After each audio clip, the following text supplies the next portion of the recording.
هذا مولانا امیر عالم صاحب دکان دی دکان افتتاح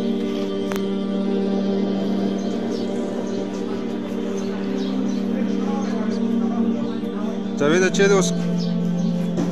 مبارک شلکا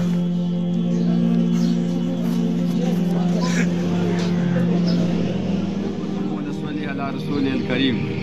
دوستانو دا ایف سی مارکیٹ کے ڈیرہ بازار کے چکم دے امیر عالم قاری صاحب زمون در شکای باندے دکان چکم دے اچولے دے چپڑو زیدار انشاءاللہ دا سودا بدے خریت انصاف قرار کی سنت طریقہ باندے اور دلتا با انشاءاللہ دیا دخل تعلیمی القاوم دخل لگئی اور انشاءاللہ سگن سکانم دی مرگری کولے شی اور انشاءاللہ دا اللہ پدار کے بعد دلتا تعلیم کی گئی انشاءاللہ اور ملاقاتون با کی گشتون با خیر کی گئی اور مولی صاحب قاری صاحب انشاءاللہ جب کال دا پر ارادم کری انشاءاللہ اللہ دی اختر نباس سم دسارا قسم مخصر قبول کی سلام زمان طولی دنیا سارا انشاءاللہ تبلیغ کار دعوت کار حضور صلی اللہ علیہ وسلم مبارک محنت تے چاگے دا پارے انشاءاللہ منگو تاٹور نیتونو کو دادا انشاءاللہ اور دوستانو سوک کو سنت طریقہ بانے کاروبار کولے شی کئی داغم انشاءاللہ زدہ کولے شی امیر عالم قاری صاحب اور انشاءاللہ دین محنت پم پکے کرو دا آخرت محنت پم پکے خیر کیگی آگے دا پارے انشاءاللہ در درہ تیاریو کو اور دالا پدار کے لار شو دین کار منگو تاٹو کو آخرت کار پم خیر خیر بڑے بس سودا اور کئی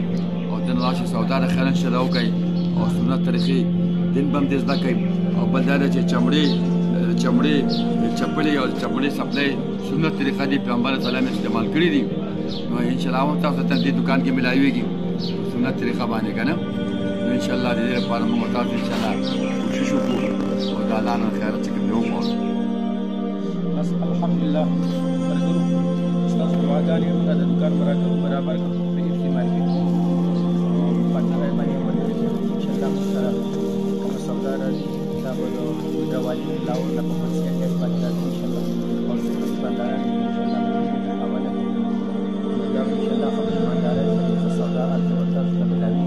او دا د په څیر کې پاتنه دا مطلب انشاءالله د وازاري دا کار دا الله پاک برابر کوشش کوو انشاءالله تاسو ته کوشش کوئ چې په باندې سره دعاګانو وڅون ترپاس چې الله پاک کاروبار کې برکت کړي انشاءالله چې کله به باندې کوو الله پاک استقامت کاروبار کې نصیب او دې استعداد تر اخره راځي نو دا به تاسو راوغان تاسو درخواست کې تاسو هر څه ته په سر باندې